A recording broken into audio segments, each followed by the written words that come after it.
All right, good morning.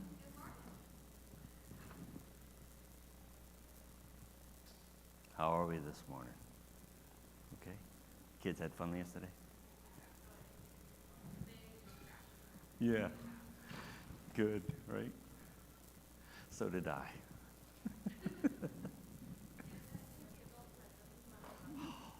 It was a lot of fun.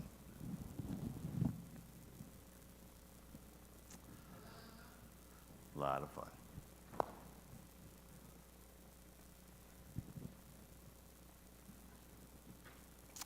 All right, so we have been talking about how to give attention to our hearts, and just as a reminder of where we've been, and we talk about the heart being the soil of the soul, and so it's a good metaphor to follow in helping us understand a few things here.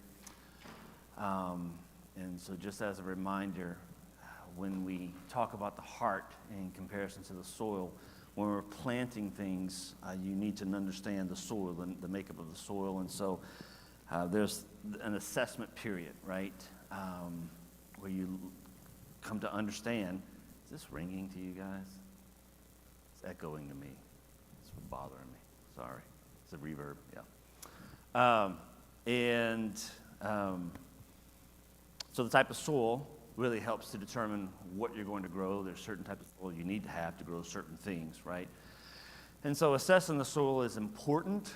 It's just something you definitely see farmers or large growers do, just to help understand, the condition of the soil itself. And it's helpful for us to do the same, right? It starts with just an honest self-examination before God. That's where it starts, okay? That's where it starts. If you think, and I really believe this, I could be wrong. I'm wrong about a lot of things. That's my wife and my kids. This is super loud, isn't it? Can you turn it down just a little bit? Thank you, buddy. What was I saying? Thank you for reminding me of that. Yeah.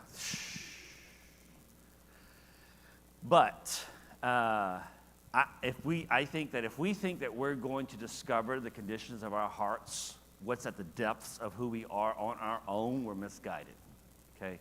I don't believe it's something that we could do on our own. I think it's something that is done as a result of a relationship with the Lord. It's an honest self-examination for the Lord. I really believe that. On your own will take you so far. Yes, it will take you to a certain point. My personal experience is it takes more than just that, okay? But that's where it starts, an honest self-examination for the Lord. We also talk about soil tests, right? When you're assessing a soil, one of the ways you come to understand the makeup of the soil is there's these various tests that you can do at home, send soil off. You can go as elaborate as you want, right?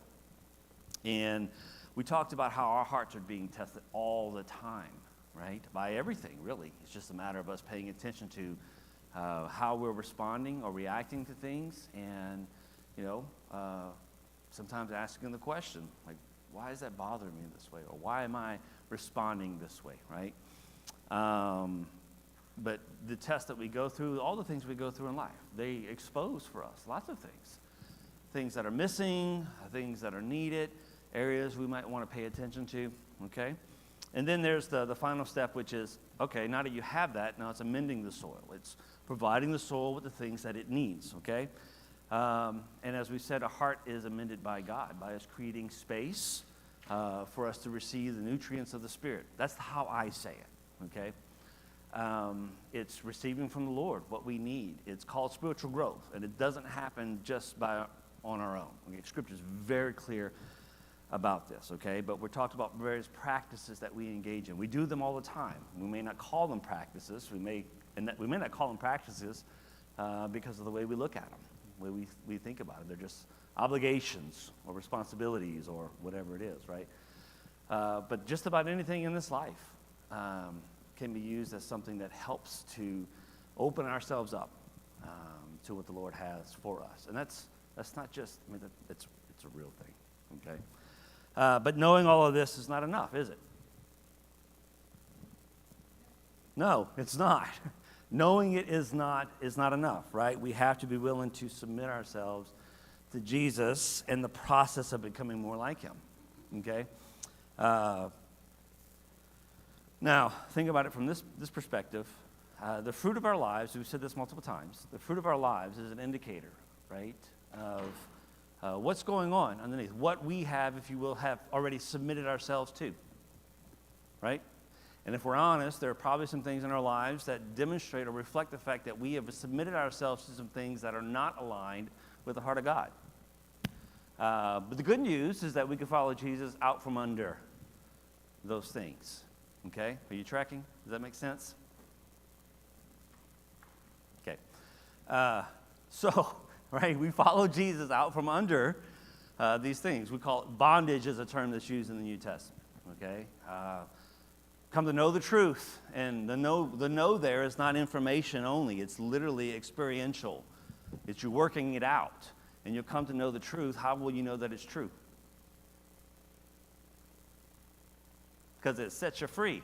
It takes you up from under that bondage. You're following Jesus out from under those things that are not aligned with the heart of God. Okay? That's how I talk about it. Okay? And it's helpful, I think. So we follow Jesus out from under those things. The first step to doing this, okay? First step to realigning our hearts with the heart of God is to submit ourselves. To submit ourselves to Jesus. In the process, right, of becoming more like him. Yielding ourselves is another way you could talk about it. It's not just verbal obedience, is it?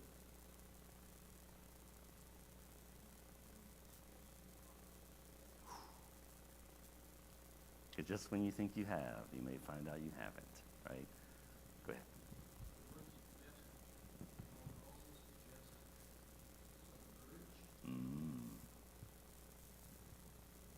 So completely. Yes. Yeah.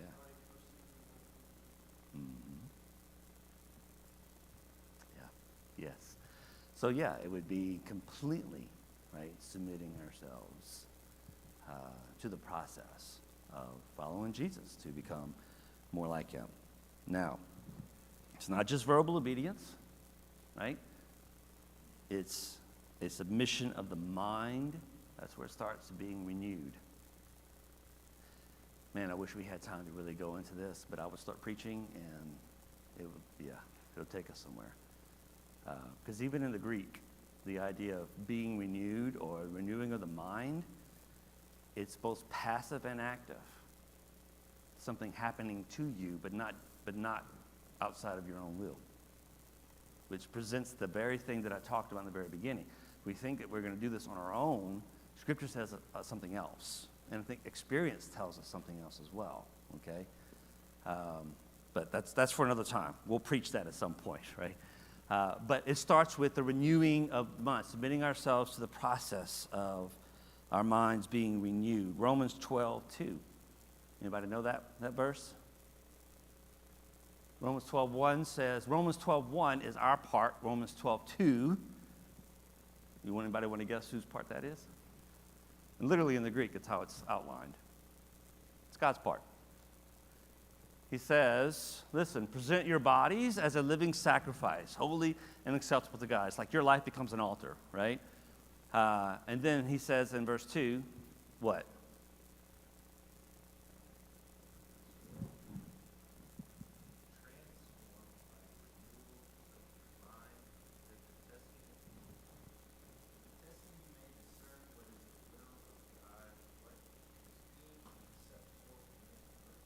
Okay, did you catch that? It's for the renewing of the mind. There's another, I love translations. I like using multiple translations. Was that the ESV? Yeah. I love using multiple translations because it kind of helps you give you another perspective. Maybe some different translations bring out various nuances of various things. Listen to this one. It says, don't copy the behavior and customs of this world, but let God transform you. So the world wants to form you. It has a mold that is trying to press you in, right? Which is why he says in verse 1, you present yourself, your life, as a living sacrifice. See, we'll start preaching, man. This is good stuff. This is some of my favorite parts of Scripture right here. Then he says, going on, but let God transform you into a new person by changing the way you think. That's the word repentance. Then you will learn to know God's will for you, which is good and pleasing and perfect. Going on to Ephesians chapter 4, which is another good verse, verses 22 through 23. What does Paul say there about putting off the old self? Somebody, Ephesians 4, verses 22 and 23. Read that for us.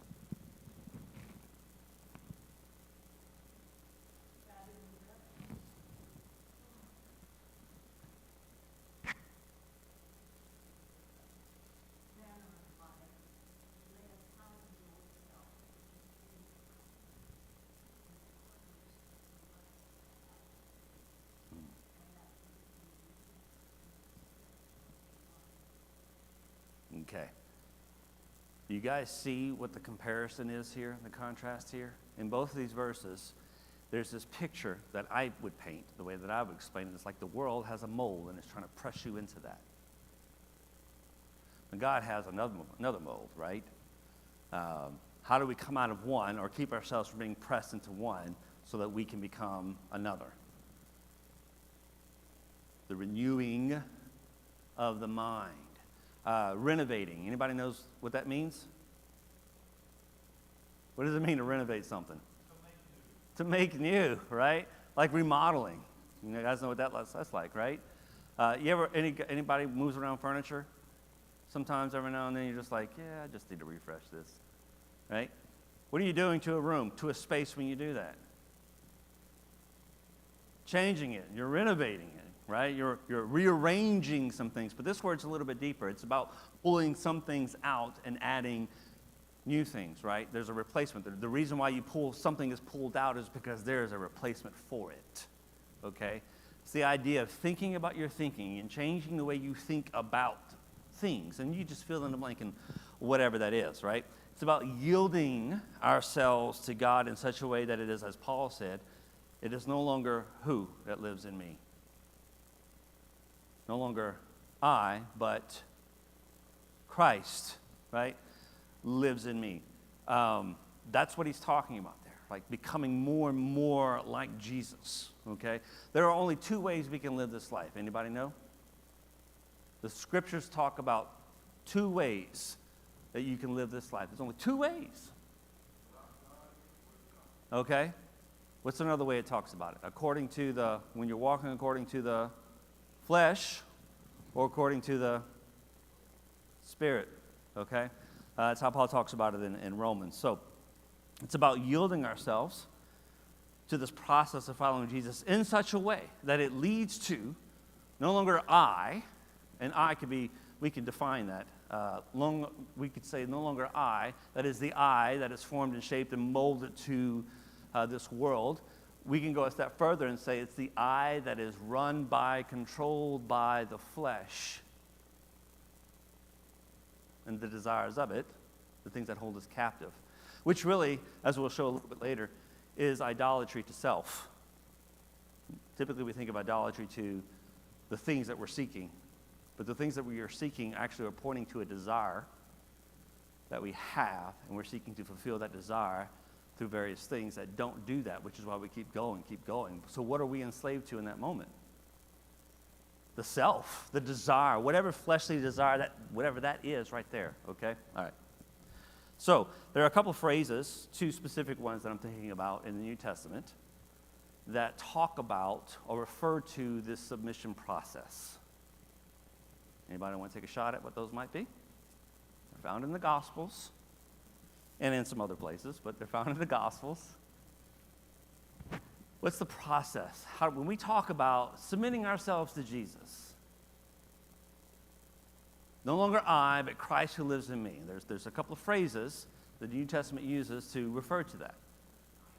Okay, there we go. The first one I would talk about would be self-denial, or deny yourself, okay? Matthew chapter 16, verse 24. Somebody read that for us. Matthew 16, 24.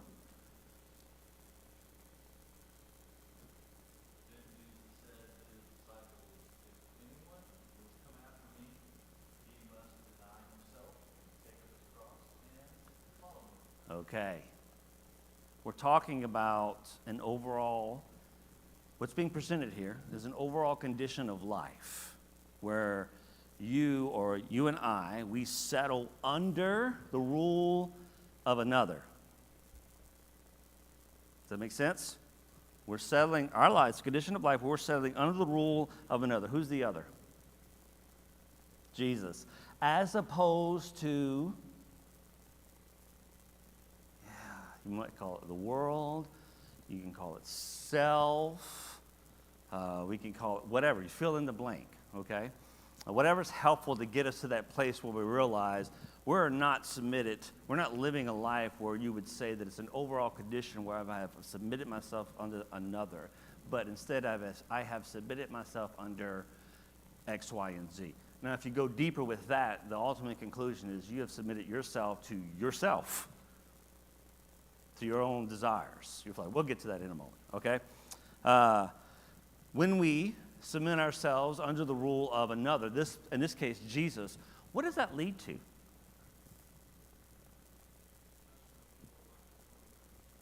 Okay, and when we look more like the one we're submitting to, in this case, Jesus, then how are we living life? What does that life look like?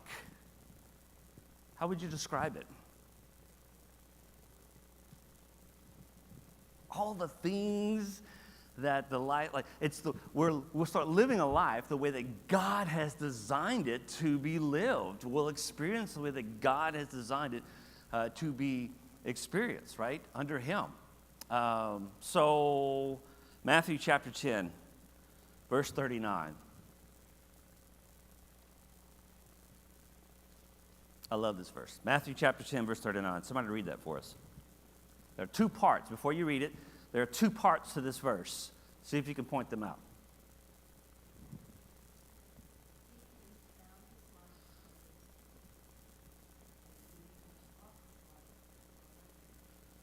Okay. Did you say I see the two parts? Pretty simple, right? What's the first part? Whoever finds his life will do what? Lose it, okay? So let's just think about that for a moment. Let's sit with that just for a moment, okay? So when life is lived, right, and through the choices and decisions we're making, our hearts are being shaped. But when life is lived, and this is happening, and it's according to just our own wills. Remember the heart? The heart is the place, the seat of decisions. It's where the choices are being made, right? When we're living that life where we are Lord of our lives, where we have made ourselves God. That's a reality, okay? That's a reality. What happens when we treat ourselves like God? Okay? What does that mean? What does that look like?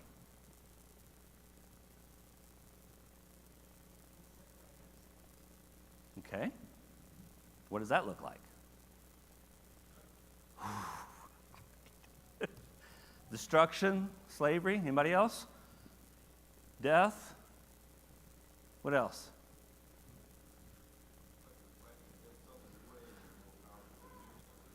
Yeah. It's just a mess, right? It causes all sorts of problems. Would you agree? Yeah, right? It just causes all sorts of problems, okay? And it's a reason, for example, Paul in Colossians chapter 3, verse 5 says, covetousness is what? All right, somebody turn to it and read it then.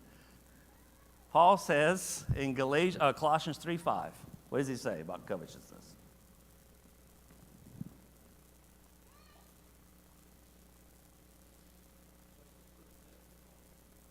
Sure. What does he call covetousness? What does he say? It's idolatry. Covetousness is idolatry. Now, what's covetousness?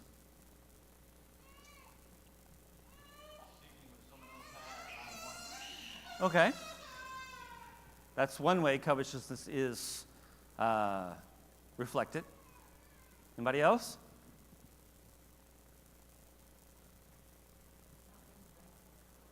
Okay. That's a good word, content. What else? Anything else? Yeah. It's a greedy desire for more, right? It's just, the word covetousness, literally, it's seeking, it's the greedy desire for more of, fill in the blank. Just fill in the blank, okay? A greedy desire for more. Now, obviously, this is in contrast to following Jesus, because I'm not going to lie. If I have a desire for more of Jesus, right, that's not what we're talking about here. We probably use different words for that. But it's a greedy desire for more, okay? And it leads to, what does he say? Idolatry. Let me ask you a question. Can greedy desires cause problems?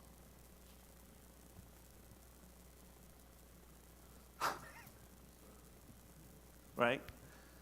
Okay, what kind of problems?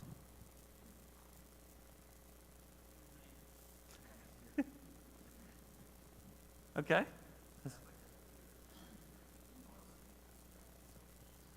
All comes back to selfishness, yeah. Right? That's important to note.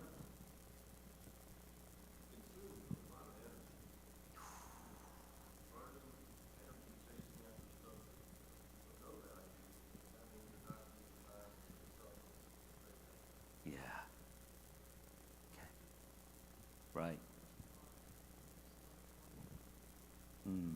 Right. Yeah. Yeah.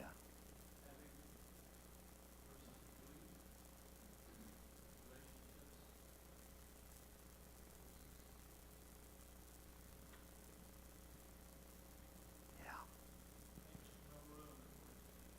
Okay. Especially anything else good, right? Yeah. Anybody else? Yeah, so it causes all sorts of problems, which is why Paul says it's idolatry. Covetousness. Notice he doesn't say the thing that you're greedy for. He just says covetousness, the desire for more. Pay attention to that. That's idolatry. How? How?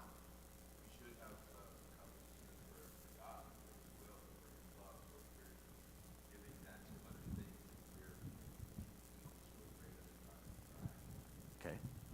Okay. Anybody else?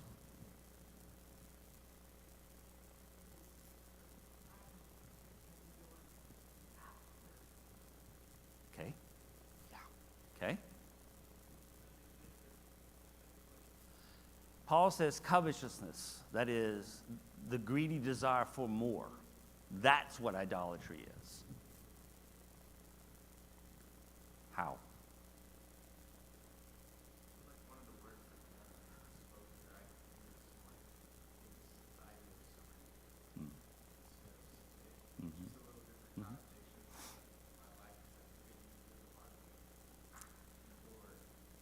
Yeah.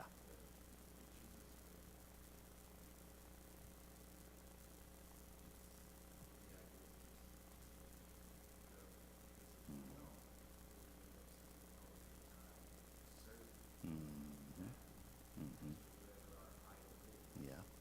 Okay. Okay. So Paul says covetousness is idolatry. Typically, when we think of idolatry, we're thinking of, oh, you've made such and such your idol, right? Name it. Could be fitness, could be food, could be money, could be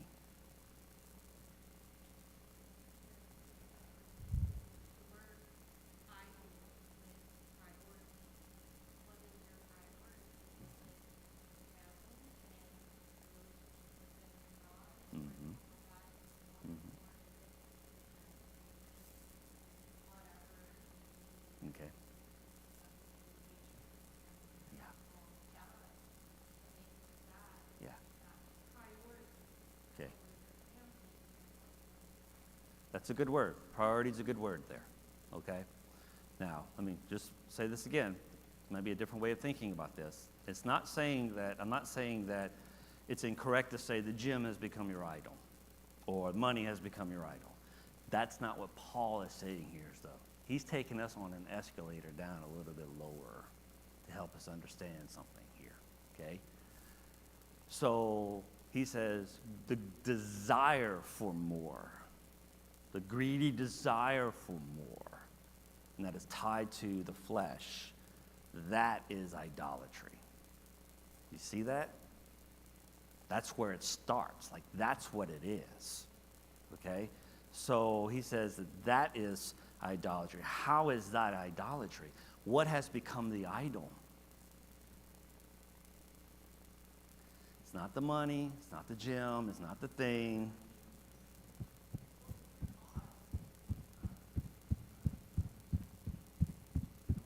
Self. That's the idol. We've turned ourselves into the idol. That's what he's saying right here. Okay? He's turned ourselves into the idol. It's self-idolatry because my desire, fill in the blank, becomes the priority. It is paramount above everything else. You guys see that? It's just a different way of thinking about it. And Paul has his point that he's trying to make here in this letter. And I think it's helpful for us to see that, right? It's what Paul described as, in Romans 8:6, the mind, and the word there he uses there, translations are different. Sometimes your translation says the mind set on the flesh. The word he uses there for mind has to do with a mindset. Okay, it has to do with an outlook. He says that's the mind of the flesh, the mind set on the flesh. Okay? Galatians 6:8, what does he say? What does Paul say about those who live only to satisfy their own flesh? What do they harvest? What do they reap?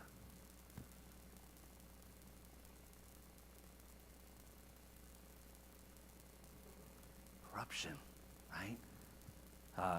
My translation here says it's a harvest of decay and death. Okay, let's take a step back and just kind of reframe this one more time. Are you tracking? How are we doing? Again, I'm not saying that it's wrong to say, well, you know, this desire that I have for money's become my idol. It's a thing that I worship. I'm not saying that's incorrect to talk about it that way.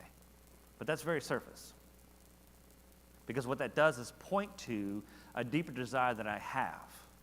And I'm trying to fulfill that desire through that means. But it doesn't satisfy, does it? So what do when it doesn't satisfy? Two things you could do. One is seek more, right? And that's oftentimes what we're doing. When we're seeking more, sometimes we shift from money to something else. A little off subject. I started reading history of historic figures. The critical one is Alexander the Great. Alexander the Great, he has a word that was coined to describe one of his phobia problems. Mm-hmm. He had the desire to conquer, enlarge, and dominate. Mm-hmm. Where is he going to stop? He never did stop until Yeah, and that is, man, love it. Classic case right there, okay? What was Alexander the Great really, right, in submission to? And what you find is that, and what we'll find with ourselves, is that we'll really end up not being in control of our life. But we're at the mercy of the flesh.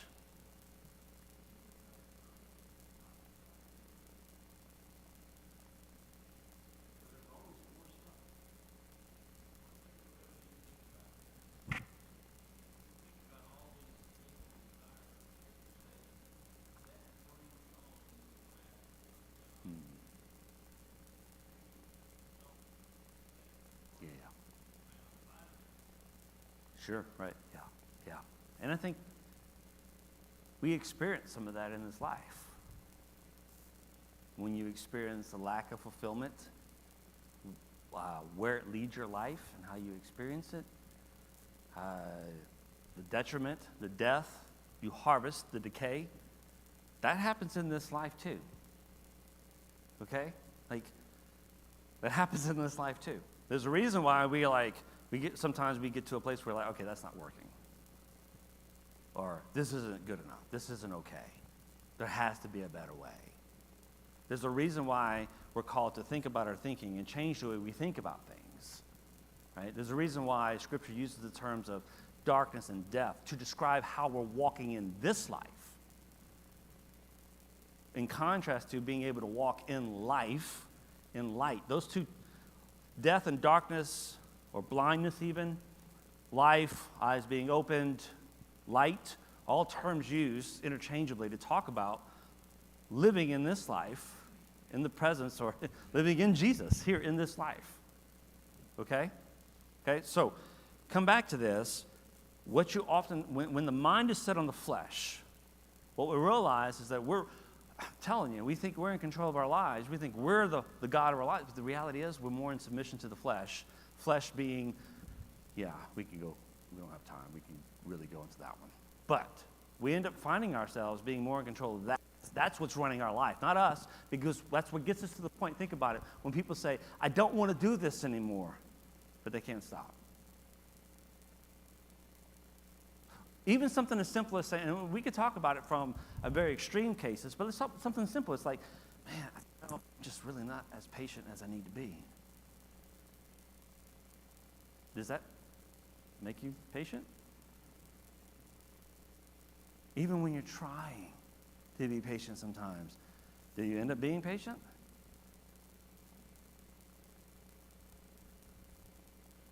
Not always. Not always. Why? Because you're fighting a battle between the flesh and the spirit. And sometimes the flesh takes over. And we don't want it to.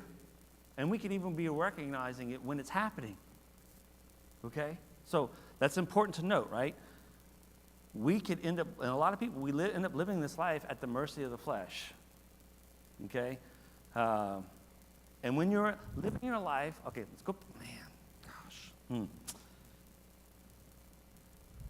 Whoever finds his life will lose it. When you're living your life at the mercy of the flesh, what have you lost your life to?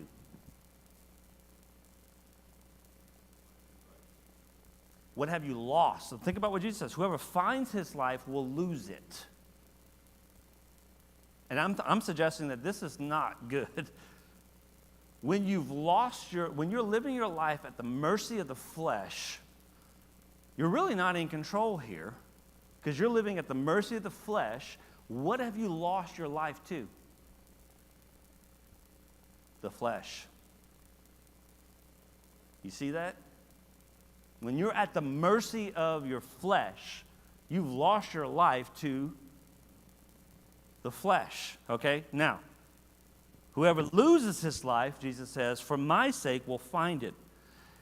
You typically, well, maybe you do. I don't. I typically do not purposefully lose something. Do you? You like losing things?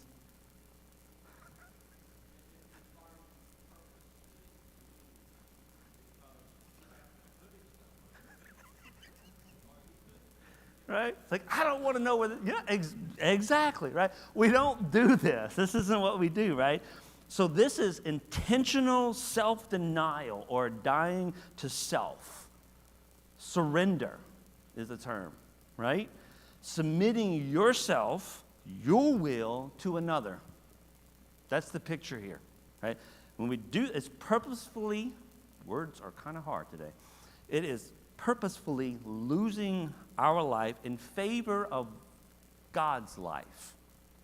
You see that? Okay? That's the point. What's the other phrase that's used? Self-denial is the first one, denying self.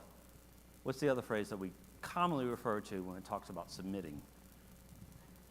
Okay, sacrificing, right? Taking up your cross is an important phrase, right? Jesus referred to that. Luke chapter 14 in verse 26. I'll just read this to you.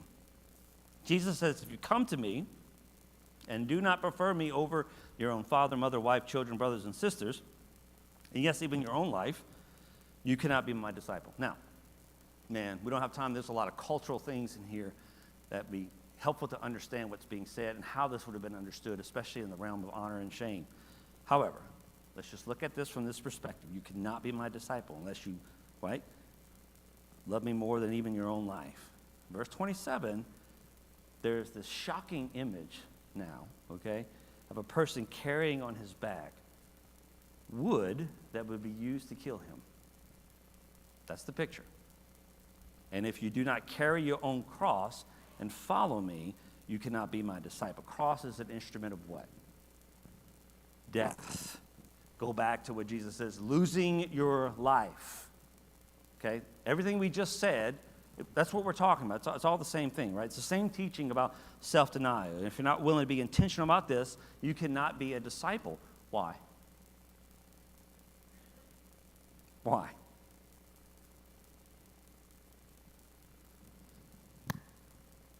What does it mean to be a disciple?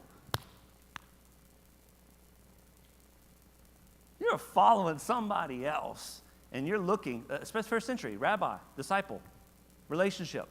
You're following someone else in hopes to adopt their worldview, their perspective on things, how they think about things, to be like them.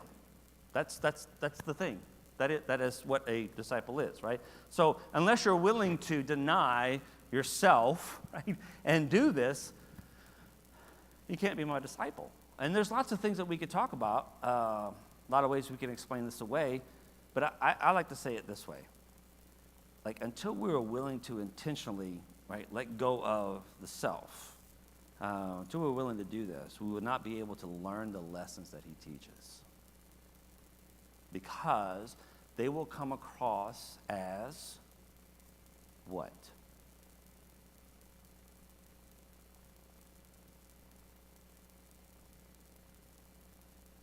How might they come across? If you're not willing to give up your life and consider the fact that there are some things, there's a better way, there's a different way. Hearing what Jesus has to say, how's that going to come across to you? Arrogance, okay.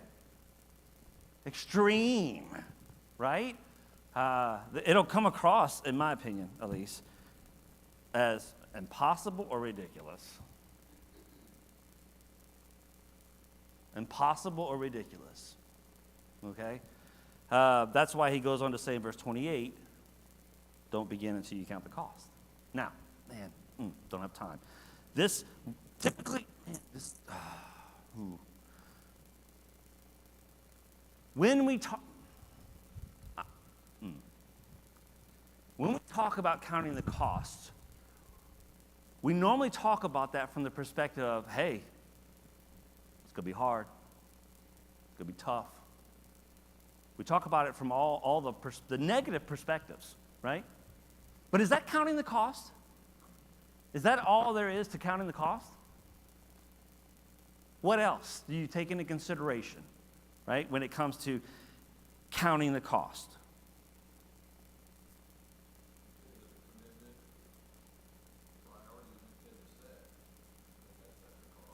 Okay. Okay. That's all negative. You just said it, didn't you? Oh, come on. Like, I'm sick of, sorry. I'm sick of us people, Christians in general, approaching this from the perspective of it's just all negative. When we don't consider, do you know what there is to gain from doing this? Like, what you're going to gain from this, right? Even in this life, okay? Like, it's going to be hard. Yeah, it will. It's going to get uncomfortable. Yes, it will. But guess what? It's worth it. It's worth it, right? It's worth it. And we're a big part of us being able to reflect to people, like we're meant to reflect to people how it's worth it. why it's worth it. Like what we've gained ourselves from this, right? If I asked you right now, what have you gained in this life to demonstrate to other people, reflect to other people that this way of life, following Jesus, is worth it? This is what you have gained from that. What would you say?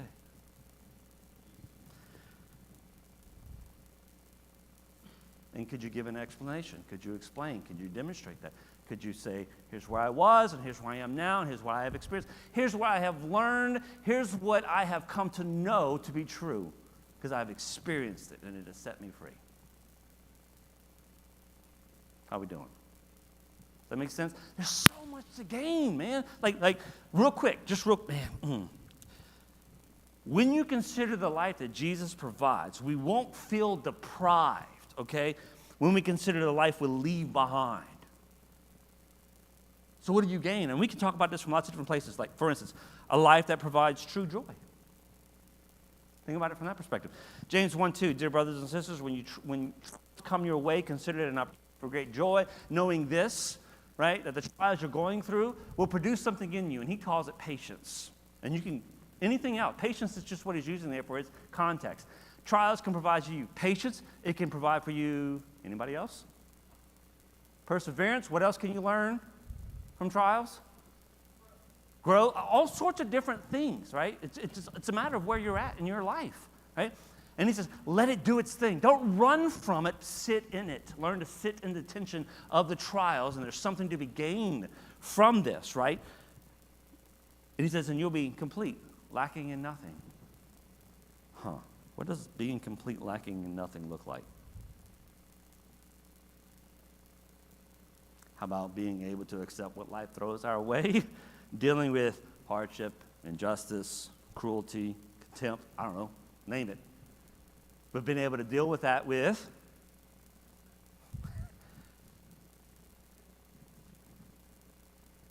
patience, without murmuring, complaining, all that thing, right? Are you tracking? You see, man, we don't have any more time.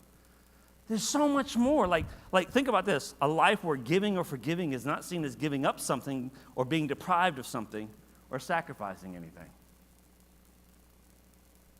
Imagine, but doing it just naturally out of your character because it fills you with joy to be able to do it. Right? Where you don't feel, well, I have to do this, so here you go. It's like, no.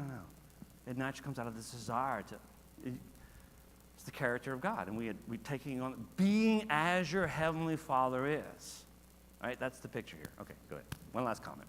Well, just think 1 Timothy chapter 6 kind of goes into detail to some of what we're talking about.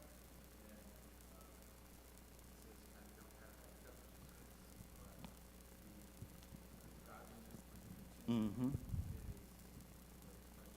Yes. he's talking about the love of money and chasing. But then he tells the rich, hey, if you're rich, don't trust in the riches, but do good. Yeah. Yeah. So good. Okay.